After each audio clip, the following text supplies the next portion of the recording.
복 있는 사람은 악인들의 꾀를 따르지 아니하며 죄인들의 길에 서지 아니하며 오만한 자들의 자리에 앉지 아니하고 오직 여호와의 율법을 즐거워하여 그의 율법을 죄하러 묵상하는도다.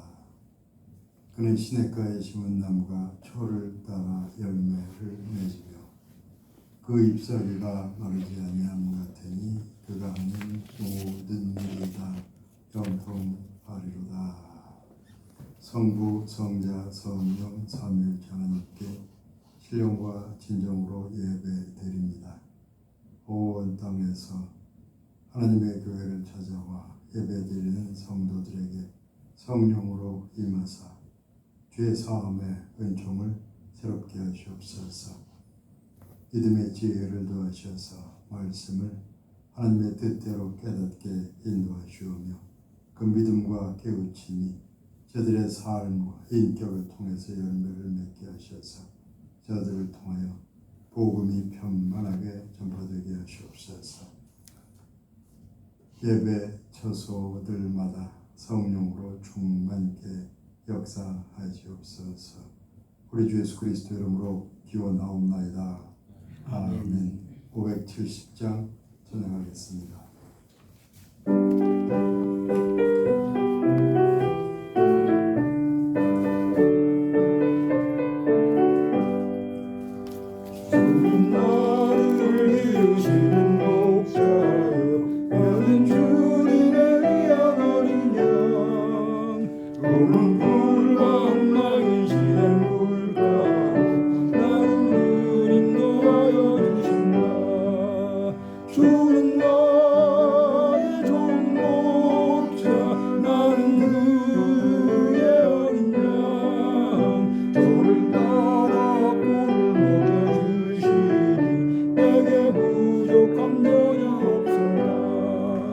예쁜 새들 노래하는 아침과 노을 이끄는 고라하네. 사랑하는 나의 목자 음성이 나를 언제나 불러주신다. 주는 나의 좋은 목자, 나는 그의 어린 양. 저를 따라 꿀을 먹여주시니 내게 부족한 전혀 없어라. 예쁜 새들 노래에서 낮자고 거친 비바람 삼지 못하리. 나의 주님 강한 손을 펼치사 나를 구하러 성당하신다. 주는 나의 좋은 목자, 나는 그의 어린 양. 저를 따라 꿀을 먹여주시니 내게 부족함 전혀 없어라. 아멘. 금은 78번 교독하겠습니다.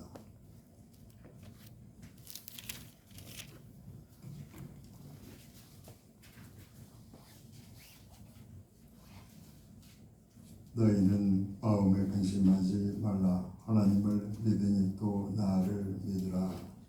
내 아버지 집에 거할 곳이 많도다. 그렇지 않으면 너희에게 일렀으리라. 내가 너희를 위하여 거처를 예비하러 가노니 가서 너희를 위하여 거처를 예비하면 내가 다시 와서 너희를 내게로 영접하여 나 있는 곳에 너희도 있게 하리라. 내가 어디로 가는지 그 길을 너희가 아느니라. 도마가 이르되 주여 주께서 어디로 가시는지 우리가 알지 못하거늘 그 길을 어찌 알겠사옵나이까. 예수께서 이르시되 내가 곧 길이요 진리요 생명이니 나로 말미암지 않고는 아버지께로 올 자가 없느니라. 아멘. 신앙 고백하겠습니다. 나는 전능하신 아버지 하나님 천지의 창조주를 믿습니다. 나는 그의 유일하신 아들 우리 주 예수 그리스도를 믿습니다. 그는 성령으로 잉태되어 동정녀 마리아에서 나시고 본디오 빌라도에게 고난을 받아 십자가에 못 박혀 죽으시고 장사된 지 사흘 만에 죽은 자 가운데서 다시 살아나셨으며 하늘에 오르시어 전능하신 아버지 하나님 우편에 앉아 계시다가 거기로부터 살아있는 자와 죽은 자를 심판하러 오십니다. 나는 성령을 믿으며 거룩한 공교회와 성도의 교제와 죄를 용서받는 것과 몸의 부활과 영생을 믿습니다. 아멘. 446장 찬양 후에 윤학준 집사님 기도하시겠습니다.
거룩하시고 자비로우신 하나님 아버지, 오늘도 거룩한 주일 주셔서 주의 이름 부르며 나오게 하시니 감사합니다. 아버지 마음이 향하신 이곳에서 예배합니다. 찬양합니다. 우리 예배를 받아주시니 높이 찬양합니다.